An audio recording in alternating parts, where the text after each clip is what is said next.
Hay 5 métodos que los creyentes más usados por Dios han usado para meditar en la Biblia que hoy en día casi nadie conoce. Muchos leen la Biblia sin recordar nada, pero pocos saben cómo absorber la riqueza de la palabra. Por eso hoy vamos a ver todos esos métodos, empezando por explicar la diferencia entre leer la Biblia y meditar en la Biblia.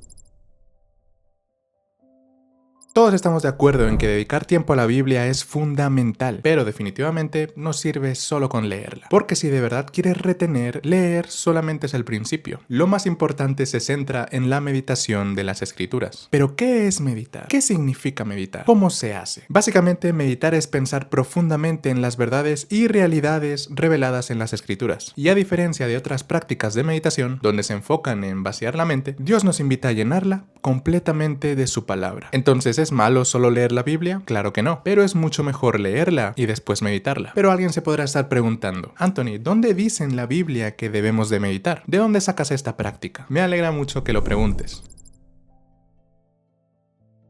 Voy a presentarte los versículos más importantes con respecto a este tema. Josué 1:8 dice lo siguiente: estudia constantemente este libro de instrucción. Medita en él de día y de noche para asegurarte de obedecer todo lo que allí está escrito. Solamente entonces prosperarás y te irá bien en todo lo que hagas. Dios le manda a Josué y también a nosotros a que meditemos en su palabra, con la finalidad de obedecer sus mandamientos y con la promesa de que nos irá bien en todo lo que hagamos. Pero la Biblia no se queda ahí, sino que Salmos 1 del 1 al 3 dice: qué alegría para los que no siguen el consejo de malos, ni andan con pecadores, ni se juntan con burlones, sino que se deleitan en la ley del Señor, meditando en ella día y noche. Son como árboles plantados en la orilla de un río, que siempre dan fruto en su tiempo. Sus hojas nunca se marchitan y prosperan en todo lo que hacen. Otra vez, Dios nos está asegurando de que la persona que medita en su palabra realmente va a conseguir prosperidad. Y por último, Salmos 119:11 dice: he guardado tu palabra en mi corazón para no pecar contra ti. Si en este momento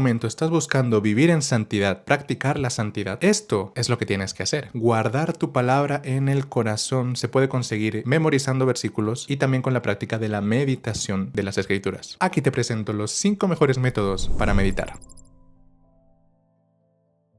Número 1. La reescritura. Imagina que estás enviando el versículo que elegiste por mensaje a alguien. ¿Cómo expresarías exactamente el significado del versículo, pero usando palabras distintas? De eso se trata este modo de aquí, de reescribir un versículo o un pasaje bíblico con tus propias palabras. El método 2 es la memorización. Memoriza el versículo de tal forma que lo puedas recitar palabra por palabra, tal cual como está escrito en la Biblia. Literalmente este método es así de simple. Y como consejo, te recomiendo que lo recites delante de algún familiar, delante de algún amigo o incluso delante de tu propia iglesia, para animar a otros a meditar en la palabra y a memorizar versículos. Método número 3, la oración. Toma el pasaje que estés leyendo y ora tomando como inspiración cada frase del versículo. Este es de los mejores métodos y además este no se hace a solas. Este método lo haces en compañía del Espíritu Santo. Mientras estás leyendo, observa el comportamiento o las palabras que dice el personaje y empieza a orar. Si es un buen ejemplo, pide al Espíritu Santo que te ayude a imitar esa conducta. Si es un mal ejemplo, pide al Espíritu Santo que te dé fuerzas para no imitarlo. Si lo que estás leyendo es una promesa, pide al Espíritu Santo que te dé la fe suficiente para creer que esa promesa no es solo para ellos, sino que también es para ti. Y si es una advertencia, pide al Espíritu Santo que te ayude a obedecerla y a recordarla siempre. El método número 4 es el arte. Crea una expresión artística sobre el texto. Puedes crear un poema, un dibujo, una canción, un diseño o en realidad cualquier pieza artística que se te ocurra, pero obviamente basándote en el pasaje que estás leyendo. Como dato curioso, déjame decirte que muchas de las canciones e himnos que la iglesia ha cantado durante generaciones han sido inspiradas, compuestas gracias a este método de meditar en la Biblia. Y el método número 5 es la resolución. Averigua qué pregunta se responde o qué problema se resuelve con el texto. Por ejemplo, Mateo 6 del 5 al 15 responde a la pregunta ¿cómo orar correctamente? Mateo 4 del 1 al 11 responde a la pregunta ¿cómo vencer las tentaciones? Romanos 10 del 9 al 10 responde a la pregunta ¿cómo ser salvo? Y este mismo ejercicio lo puedes hacer con cualquier versículo o pasaje de la Biblia. Suscríbete si quieres más contenido como este.